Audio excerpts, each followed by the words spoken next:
Hello, I'm Dan and this is a hobby update. So this is just going to review our Protectorate of Menoth 35 point list that we have. You may have seen it before, but I've now finally painted it all.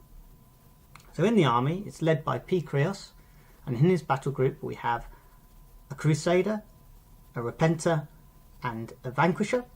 We also have the Avatar of Menoth, a max choir and a max unit of Incinerators.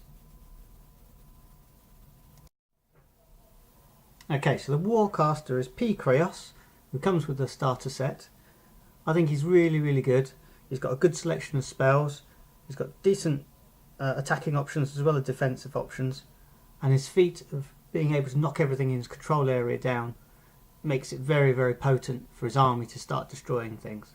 So overall I think he's a very good starting caster, and certainly my son's been getting to grips with him quite quickly. On to the exemplar Incinerators. I really like the models. They may perhaps not be the most competitive unit in the game. Certainly of the large or medium base models, the Bastions seem to see more table play. But I really like the Incinerators. Charging weapon masters against a knockdown target is certainly nothing to be sneezed at. And if you do damage them, giving them +2 speed certainly makes up for their lack of mobility. Onto the Choir of Menoth. These are a very useful support unit, particularly if you're taking more than one Jack. Their ability to give them passage meant that Lilith's army certainly struggled against the Warjacks. They had to target Krios, which was no mean feat. And certainly as soon as the Jacks start closing in, giving them battle, +2 to hit, +2 to damage is very useful and can make some of the Jacks really hit hard. Onto the Avatar of Menoth. I'm really pleased with the way he turned out. I decided not to put all the tassels and drapes and things on him, just for ease of painting and also to assemble him. Being able to generate his own focus means there's an awful lot more focus can be kept on the Warcaster, and Krios loves his focus.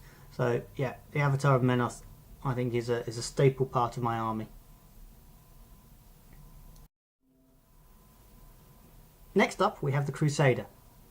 Now while he may not be the most powerful Jack in the game, at 6 points he's certainly very versatile, and with battle on him he becomes very potent indeed.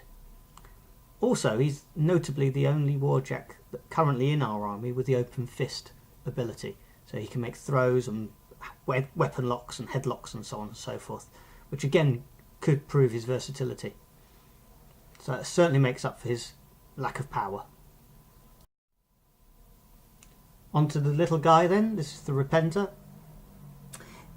His flamethrower, his spray, is really useful for ignoring cover and also stealth targets. So because I have a circle and a legion army, then they have an awful lot of stealth that they can put up. So being able to ignore that is pretty useful.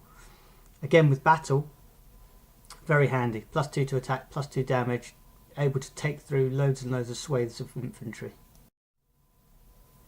And on to the bread and butter of this army, the Vanquisher. My son loves this model. He set numerous casters on fire with him, as well as my warp wolves and so on and so forth.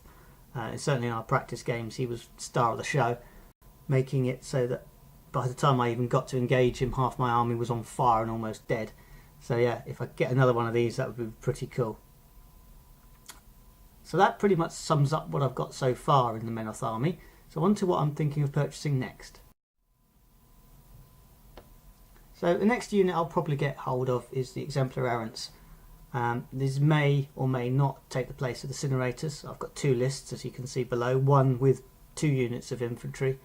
I don't count the choir as infantry per se, they're more of a support unit. And one with just them and all my Jacks. You can't leave home without the Exemplar UA, and the Seneschal also brings in much needed bonuses. So once we've got to grips with P. Krios and his army, it'll be time to start looking at future Warcasters.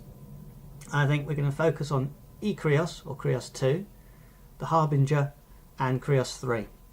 Now certainly E. Krios seems straightforward enough, his feat seems absolutely amazing, and so hopefully we can get to grips with him pretty quickly after P. Krios.